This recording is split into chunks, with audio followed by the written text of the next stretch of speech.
My name is David Obinda. I am the co-founder for this organization called Utunzi. So as the Swahili saying says, siku njema huonekana asubuhi. Maybe Kimemia, you can translate what that means. A good day is seen in the morning. Yeah, so it is indeed a beautiful day, and we are very delighted and honored to be here today and to launch our project for Hen Welfare Project. My name is David Obinda Kavunja, and I sit here as the Executive Director for Utunzi Animal Welfare. As I said before, I am a microbiologist and a food safety specialist by training, and I'm also currently just undertaking my PhD studies for food safety and quality. I'm very dedicated animal welfare advocate, and that is why we are here today.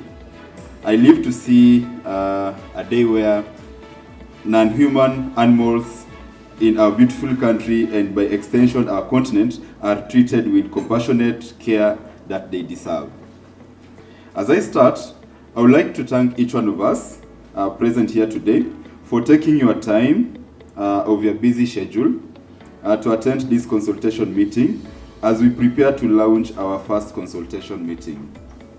We appreciate your presence, and we also elated at the growth of animal welfare movement in our country, Kenya. Utunzi Animal Welfare is a relatively new organization. We started as a group of 3 very passionate young people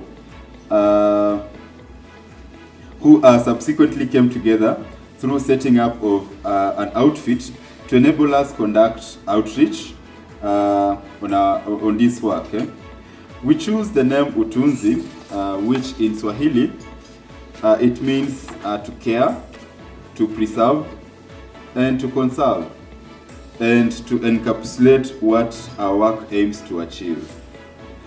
We also approached a few notable experts in the movement who agreed to be part of our journey and join us, the board member of our organization. And they include the following people. We have Dr. Mwenda Mbaka, who is a consultant at AU AIBA. We have Dr. Kikiope from Nigeria, who is also a co-founder for Healthier Hands. I think her team are here. We have Mr. Ayubu from Tanzania, who is a trained journalist and a founder of Education for African Animal Welfare. We also have Dr. Florenzo Fasina from FAO. Yeah, so those are our board members for our organization. We get expert guidance from these notable people and professionals guidance to enable us do very good work in this line of animal welfare. So we highly appreciate them. I would also like to acknowledge our staff of Utunzi, who have undertaken huge task of starting this immense responsibility and always being willing, dedicated, and committed. My name is Charles Imo. I'm one of the co-founders for Utunzi Animal Welfare. In summary, we are an animal welfare organization. We started last year.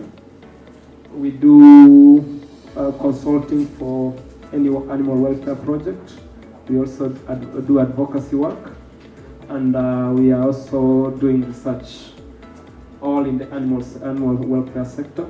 So if your organization or yourself have anything along those lines, we can work with you on that. So I thank you all for coming to this meeting and for sparing your time to join us in this consultation meeting on hen welfare. You confine the bird to these cages. Those birds are unable to exhibit their natural, normal behavior.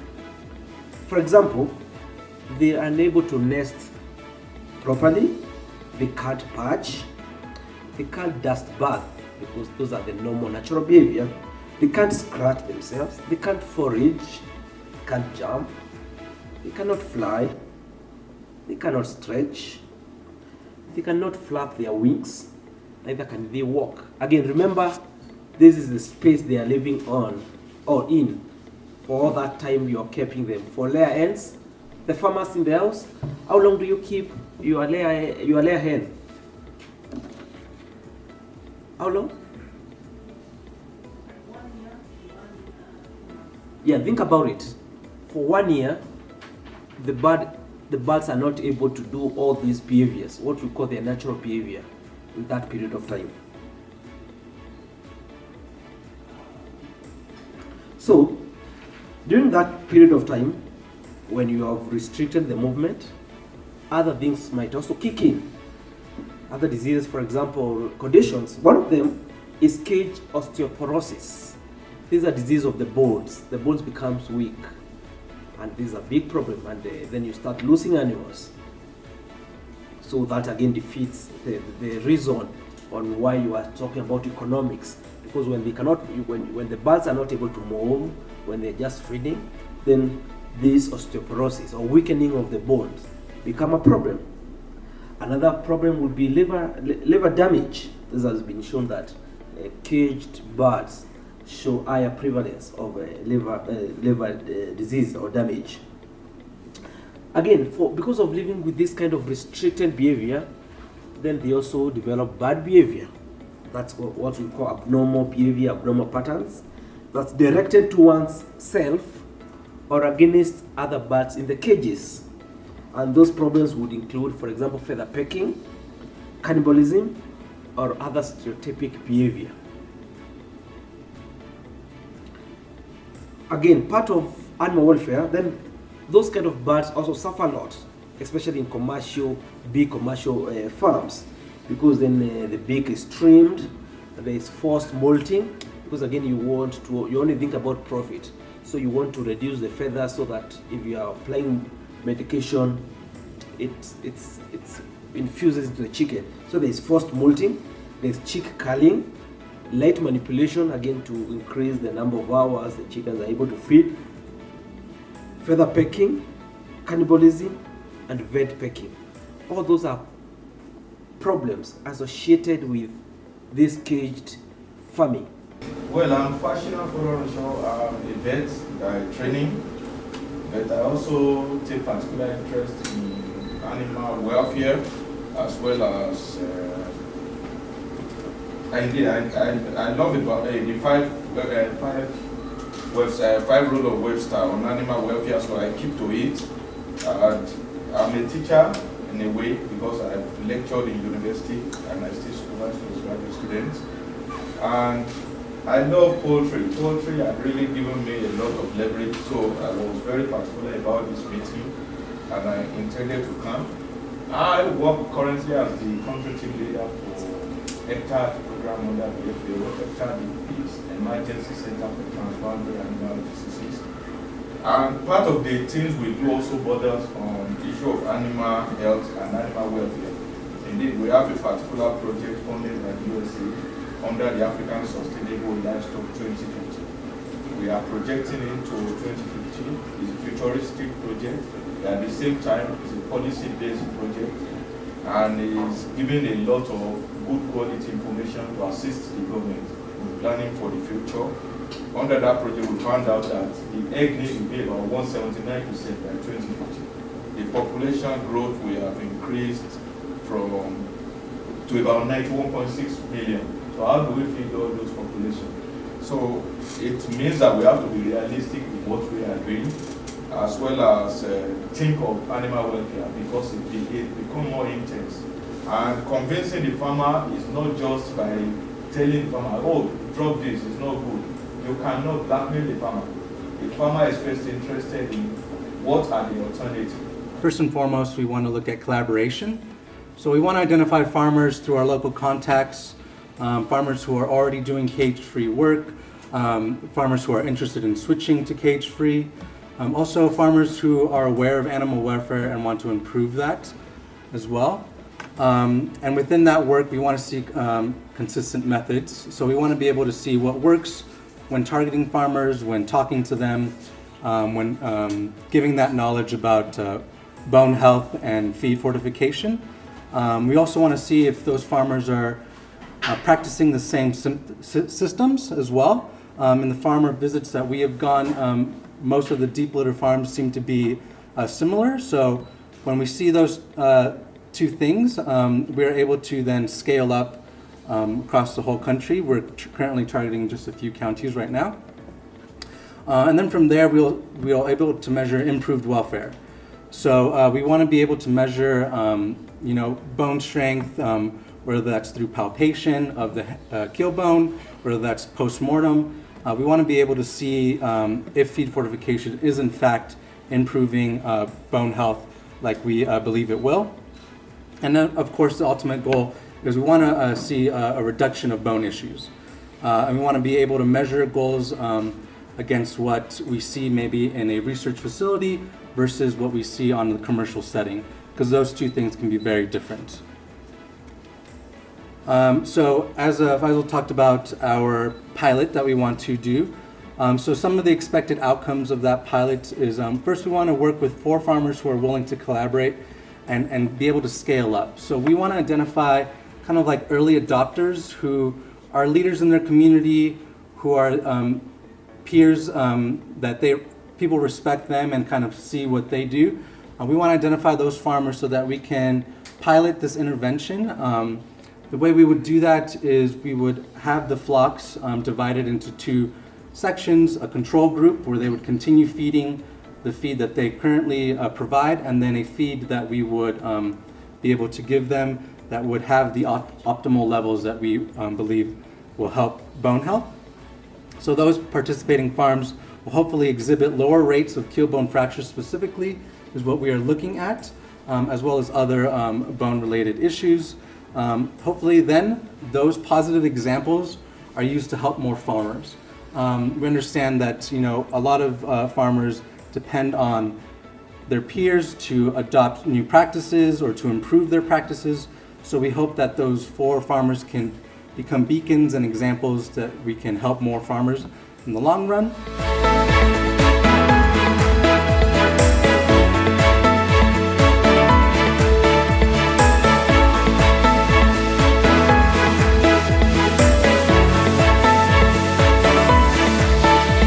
My name is Patrick Mwinde. I'm from World Animal Protection. I work as a research manager. Thank you, Utunzi, for inviting us here. And also, I get a note of other key stakeholders here. I believe this is one of the activities which we need to work together. Because to get that message there, it requires unity and to send out the same voice. So thank you all for honoring this invite. My team was quite small. We were 3 of us. And of course, Maurice was part of our team, but he was moving around. So I'll be able to give feedback of what we were able to discuss that. It was on what legal or policy gaps are available to prevent, encourage the adoption of cage-free farming. Unfortunately, we do not have lawyer in our team, but we have tried as much as we can to touch on key aspects that we are aware of, but also we mentioned the need of having somebody who is better off to give legal situation, to do something like mapping of legal aspects touching on animal welfare in the country, because I believe that is key. We looked at 2 aspects. We had 2 levels, both at national and international level, and also at industry level. And Kelvin did some justice. He tried to present some of what we have here. Touching on the laws at national and international level, Kelvin mentions about KEBS guidelines, which basically it's on Food Animal Welfare Code of Practice 2018. And in that Code of Practice, there's a key mention of how production should be conducted, retailing aspect, and also transportation. And all that connects to the 5 freedoms. You will find aspects of feeding, watering, housing, providing patches, substrates, and all that, you'll find it in that code of practice by KEBS. Then there's a Animal Welfare Protection Bill, I think 2019. And basically, this is a draft bill, is there to be adopted, but the good thing, it recognizes all animals as sentient beings. And by sentience, you mean they are able to suffer, they are able to feel pain. And all the emotions that we do have as humans, animals also do have that. And again, the good thing with that bill, there's mention of putting in place county animal welfare units at county governments. And these are units which will be mandated to supervise animal welfare institution at local level. Then again, talking about the big document that guides Kenya, that is Kenya's Constitution, 2010. If you look at, I think, Chapter 5 or so, Schedule 4, there's a key allocation of what national government has to do and county government has to do. For example, national government has been mandated to look at animal welfare relating to wildlife, while county government has been allocated on domestic animals. Again, there's a lot there. Then, of course, there is a Prevention of Cruelty to Animals Act, 1962, which was revised in 2012. And again, there's mention on how we should handle animal, but of course, it lags behind, for example, some mentions of human slaughter through stunning. There are still some areas which needs to be worked on. And again, there's the Veterinary Surgeons and the Veterinary Professionals Act, which relates to those who practice in animal health and animal welfare. 2012, there is something else where there's mention of animal welfare. There are other policies. There is a Kenya veterinary policy, and there's also a livestock policy, 2019. There's a specific mention of animal welfare in those policies. We understand there are quite a number of policies at the moment, and more work is needed to look at that. And again, as you know, and as Bahati mentioned, and Kelvin, the UNEA 5.2 resolutions is quite big for everyone in this globe, because it recognizes the importance of animal welfare, and it asks, when you talk about One Health, just you need to be conscious on the key role of animal welfare in that space. And again, there's a lot of consultations which will be ongoing to make sure that is fully instituted in that resolution. Yes. Representing African Network for Animal Welfare. We are a Pan-African based organization here in Kenya, but our reach is continental. Consumers. We had a very interesting discussion with my team. And before I actually present on what we discussed, all of us are consumers, right? Is there anyone here who doesn't eat eggs? I think my next question, if you do not consume eggs, it will not be relevant to you. I'm assuming all of us consume eggs. Is there anyone who does not consume eggs? Going once, twice, gone. Eh?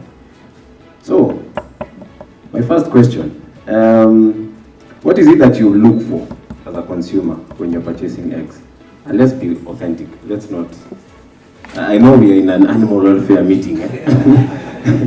So, in the interest of trying to be seen as if you're an enthusiast of animal welfare, you might want to answer and say, hey, I check for welfare. Let's be honest. How many people ask that question when they're purchasing eggs, whether at your local shop or supermarket? Okay, what is your purchasing, what do you check? Metric, exactly. What do you check for when you're buying eggs? Price. How many people say price? Let me see by show of hands. 1, 2, 3, 4, 5, 6. Raise your hands well so I can see. That's 1, 2, 3, 4, 5, 6, 7, 8. 1, 2, 3, 4, 5. I think almost like 10 people. How many people check in terms of whether it's organic or inorganic? You check genetics, eh? You know, I've had you during breakfast. Breakfast, you were saying the way your stomach is allergic to the specific types of eggs. How many people check for organic, or whether that's, we say kienyeji or broiler, how many people check for that? Number 1, 2, 3. 3 people. 4. Okay. Lastly, how many people ask themselves where the product has come from and the production system that's been used and the welfare considerations? 1. I have 1 person. You also raise your hand, eh? 2. You also check for where that. I check if it's clean. If it's clean. That tells me a lot about the farm. But also, Mhm. if I can respond to that, Yeah. it may be from a dirty farm, Mhm. but you wipe the egg Before you deliver it, eh? So how is it? Very interesting point, eh? Yeah. Doc, do we have that machine for checking whether, you say something, eh? When the egg is rolling on those cages, you can actually check and assess. Interesting, yes. Actually, you can know if it's been washed. Mm. It's very Interesting. But I'm sure not most people know that. Anyway, the reason why I asked that question is because it basically highlights us, and I'm using you guys as the control, that what we check for as consumers is not on poultry welfare. It's not on animal welfare. We check number 1, price. Number 2, for those who are more learned and are more keen on diet issues, they check on whether it's kienyeji or broiler. So if we are using, for example, this group here as the parameter, it will actually help us to answer that question, because number 1, if we are looking at the ideal consumer, and I'm asking that consumer, what is your role when it comes to pushing for issues of cage-free? You see, number 1, you're already from a point of, you're having a consumer who is not even informed of what the issues are. Is that true? Is that true? You see? So, for me as a consumer to actually play a role, number 1, I need to be informed. I need authentic information in terms of the production system that's being used, and whether that system is actually welfare considerate. Once I know that, I think I can actually make an informed decision, right? I'm sure none of you even check for, do we have labeling of products in our country? Do we? My name is John Kimemia, and my area of specialization is food safety. So I'm in the right platform, because what we are talking here is food. At last, it's food we are interested with, and therefore I thank you all for coming and for honoring the invitation that we had. I thought we were the first. We ought to be the first in presentation, but being the last, most of the points have been said and explained, and therefore I try to be brief, considering time. Now we were to check on what would be the challenge to Kenyan farmers adopting cage-free chicken farming. And the first thing we did is to understand free range system and cage-free, because they have an impact. Free range is the one you allow the chicken to just roam within the environment that you are in. But for the cage-free, there is a presentation we had considering the amount of kilograms in a given space. Do you remember that? I think it's Dr. Momanyi who did that. And therefore, in that case, we were able to check the cage-free, the challenges that farmers will encounter in adopting this system. And the first one is availability of space. I'm privileged. I have been in Kiambu County with my friend Abdi, collecting data on from various farmers, and most of these farmers, they have just a small plot and they want to maximize. Actually, they make several, do you call them story? There is a better term we were given in my group. They're able to use that space. It's because most of the farmers do not have enough space, so they utilize that small space. So it may be a challenge for them to apply this method. And still we are able to consider they have already established themselves. They have systems which are already set, which incurred them cost in building these structures. Some of them, they have very nice set system for the business, but now telling them to now change to cage-free system, it means that the money they had invested in that will be a loss to them, and also now investing again into another system may not augur well to the farmers. So that's another challenge we came up with, and therefore if some of them accept, and having accepted this system, now the market source for this product may be a challenge.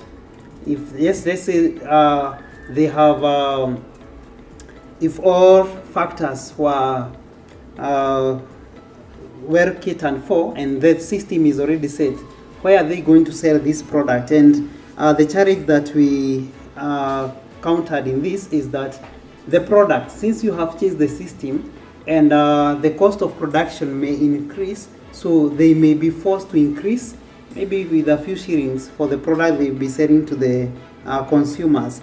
And considering where we are in our country, Kenya, the cost of production is very high. Is it true? That's true. And our neighboring countries, they have, I think their cost of production, mostly in the poultry farming, it's less because they're able to ship product which are costing less to the consumers than in our country. So therefore, if we increase a coin, now where we are, actually we have that challenge right now of cheaper eggs, cheaper meat from our neighboring countries, and now already we are not able to meet that, and then we increase that cost. It may be a challenge for them to be able to get to that point. So that is connected with what I've just explained. In connection to the source of market is competition of the cheaper products from our neighboring countries, and this is more so due to uncontrolled. We have uncontrolled borders, like there are no policies on those who are maybe shipping this product into a country.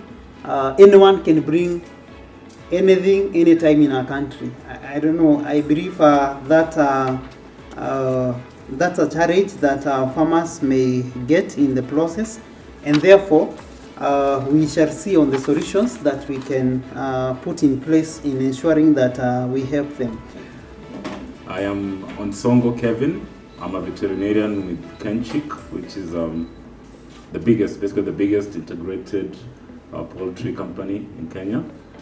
We're also in Zambia and Tanzania and Uganda, but I'm based in Kenya. So I'm going to speak on behalf of Group 4. Our members are over there. The question was, in the hen welfare spheres, which stakeholders would be critical in ensuring behavior change? And so we identified some stakeholders that we think are critical, and I'm going to go through the list and just give a brief description of why we think they're critical. So we have, number one, we have the farmers. These are the custodians of the birds, and so purely because of that, they're very critical. We do have the DOC suppliers, that's the day-old chick suppliers. These are the ones supplying the chicks to the birds, and they do have sort of an ethical responsibility to follow up with the birds in terms of giving free trainings to the farmers and also free technical visits to the farmers. And as such, they can drive behavioral change in the hen spheres through those trainings and through technical visits. Next up, we have the government. This is sort of an oversight body, a regulatory body also, and also one that sets policies and standards. And so it's very critical to ensuring that we have a regulated and standardized system of welfare in the hemisphere. Next up, we do have animal health practitioners, and in this instance, I'm covering the veterinarians, the animal health technicians, the nutritionists, etc. These are people that are very critical because they're the ones, aside from the farmers, they're the next people in line who see the birds more often than anyone else. So at the farm, the most frequent visitor will be the health practitioner. And so as such, we can do sport trainings on the farm and sport monitoring in order to ensure compliance with the standards and with ensuring that farmers adapt to the new changes in the welfare system. Next to that, we do have the advocacy groups, including Utunzi. Here we do have Wild Animal Protection. We do have ANO. We do have quite a few. Sorry?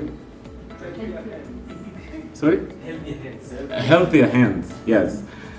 Sorry if I've left the group out, but we do have quite a few which are doing very commendable work. And also from my point, putting good pressure on us, for example, as Kenchik, because they're sort of our oversight body. They put pressure on us to ensure that even our farmers get the trainings. So these are very important groups. They host trainings for both professionals and also for the custodians of the birds, that is the farmers. And also, I also believe they push for new policies and for enforcement of these policies. And also, they also, for example, our line of protection, also publish their findings and their research. And this also helps to bring out the transparency in the poultry sector. Next up, now we are moving on, we're still in the supply chain. We do have another very important player, that is the feed mills. Remember that the most expensive input in a hen project is the feed, 70% of the costs. So farmers usually tend to take shortcuts in order to reduce the cost and improve their margins. So if the feed mills can ensure that the hens have adequate nutrition, that will solve a lot of the issues that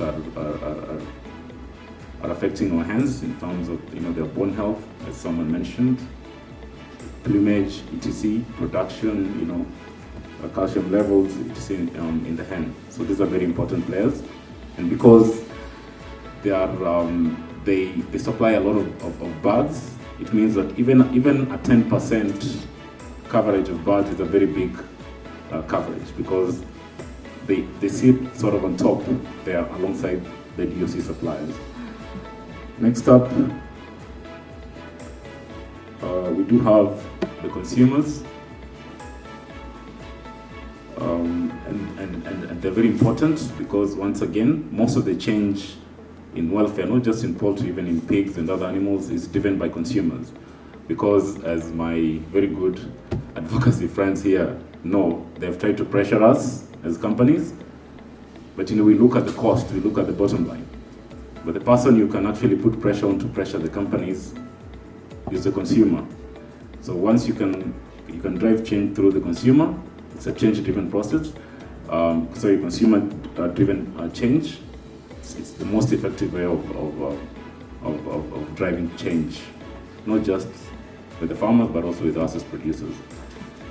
And then, lastly, we do have also part of the consumers, hoteliers and retailers. So the previous consumers were just the individual consumers, and this one, the hoteliers and retailers now are the big consumers, and these ones are very important because they do tend to supply a lot of the individual consumers in the hotels, restaurants, etc. And they are very critical in ensuring the behavioral change, especially with the producers, that is the farmers, and with us, the DOC producers. So they can do that through auditing the farmers, also through auditing us, the producers.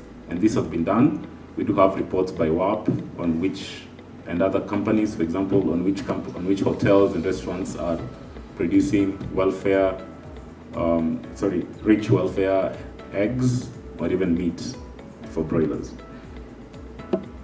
So that was it for us for the first part of the question. I'm going to move to the second part of the question. And the question was, what do you think would be the farmer's perception to change of farming practices? And so we think perception basically is either negative or positive. So we identified positive changes, perceptions, and negative perceptions to these changes. So we think that the farmers will have positive perception to the change if, because they can see, and as Momanyi said, they can see that they can access more markets, new markets to supply. For example, welfare, rich welfare eggs. They can also see more profits from this due to the higher prices that good welfare eggs fetch. And as we know, a healthy hen or a happy hen is a high producing hen. So I'm Dr. Kelvin Momanyi. I work for the World Animal Protection. We are a global organization. It's projecting on my screen but not showing here.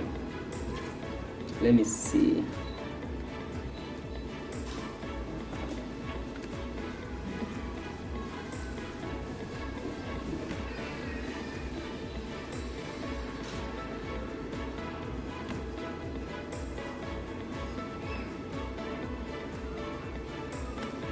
Okay, that's it.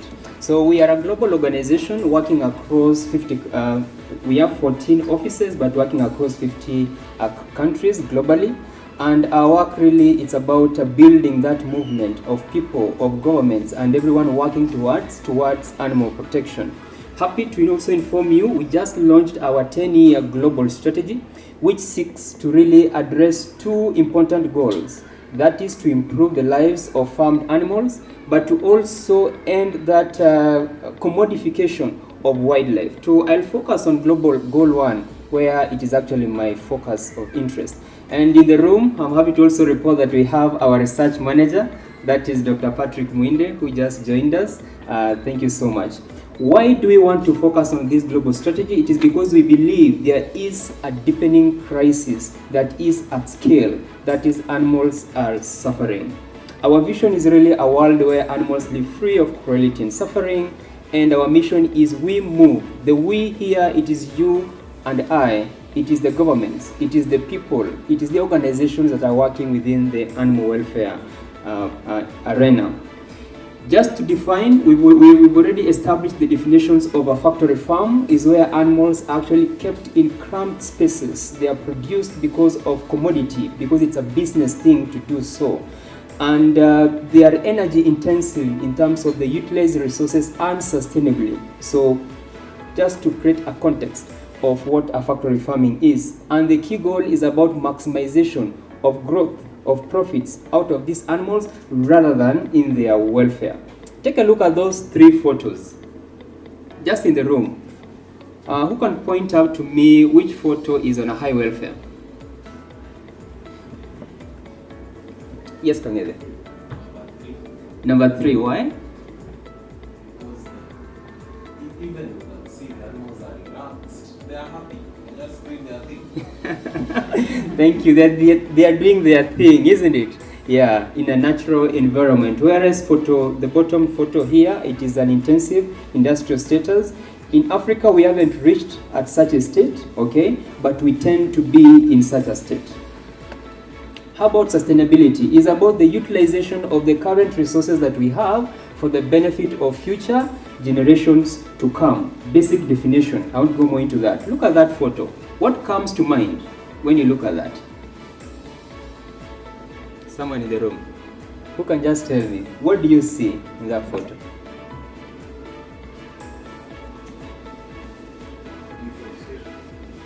Yes, please. Deforestation, correct?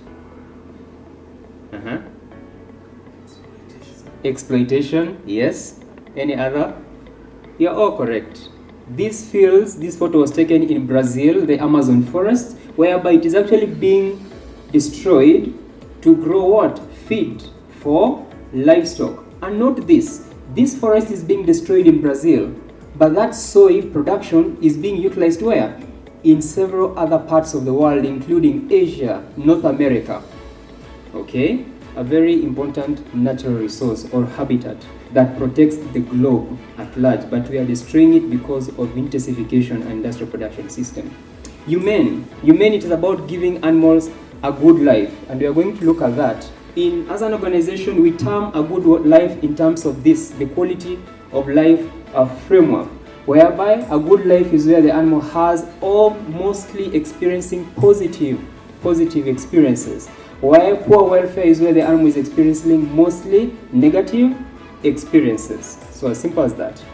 So this is just introduction, giving us who we are. Contextually, our strategy also focuses on towards. So we are working with you and I and governments towards a humane and sustainable food systems between the year 2021 and 2030. So 30 years.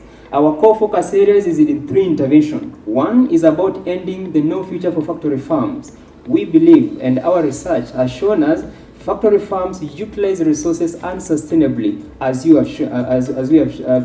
have seen in the previous photos. It is destroying our forests. It is actually exacerbating the climate change that we are seeing. It is a key driver in antimicrobial resistance. A key report that was published in collaboration between ILRI and UNEP, I think it was 2020, it showed actually industrial livestock production systems are driving even pandemics in the world. So that is where we are focusing on no future factory farming. In a food revolution, we are working with other industry players, including producers, retailers, so that they can be able to put more high welfare products in the shelves for the consumers to partake in it, but also giving, empowering, educating, sensitizing these consumers so that they can be able to see the benefits of consuming these high welfare products. And lastly, it is fairer finance. In fairer finance, we work with development banks, including other commercial institutions, so that when they are going to lend their money, they actually use a benchmark that is going to fund high welfare production system. And we are going to give examples around this. I'll skip this because I've already explained this. So why are we focusing on this? It's because industrial production systems produces billions.